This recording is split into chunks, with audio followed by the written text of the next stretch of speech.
వ్యవసాయం చేస్తున్నా అంటున్నాడు. పోకిరి సినిమాలో మహేష్ బాబు వాళ్ళ నాయన అంటాడు, నా బిడ్డ వ్యవసాయం చేస్తున్నాడు, కలుపుల్ని ఏరేస్తున్నాడు అంటాడు.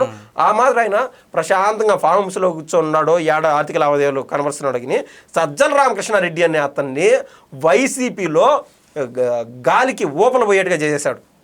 వేస్ట్, సజ్జల రామకృష్ణారెడ్డి వేస్ట్ అనే విధంగా ఎవరైతే రెడ్డి వర్గం ప్రస్తుతం ఉన్నటువంటి మాజీ ఎమ్మెల్యేలు ఉన్నారో అందరితో టచ్లోకి వెళ్ళిపోయినాడు.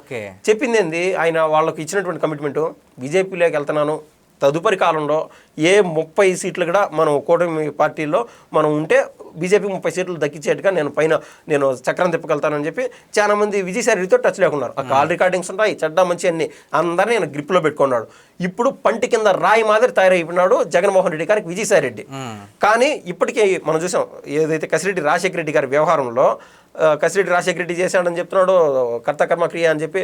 తర్వాత ఎవరైతే ఆయన కోటరీ ఉన్నారో కృష్ణమోహన్ రెడ్డి కావచ్చు, ధనంజయ రెడ్డి కావచ్చు, సజ్జల రామకృష్ణారెడ్డి పేరు చెప్పలే. ఎందుకంటే ఈయన ఈ పేరు కన్నా చెప్తే మరోసారి ఈయన కొడుకు ఆయన వారసుడు సజ్జల భార్గవరెడ్డి రంగలేది మళ్ళీ ఆయన చేస్తున్నటువంటి వ్యవసాయాన్ని మళ్ళీ బయట పెడతారు. అందువల్ల ఆయన ఆగి నెమ్మదిగా తడిగుడ్డతో గొంతుకు వస్తున్నాడు. ఎవరు? సజ్జల రామకృష్ణారెడ్డి కేంద్రంగా విజయసాయిరెడ్డి.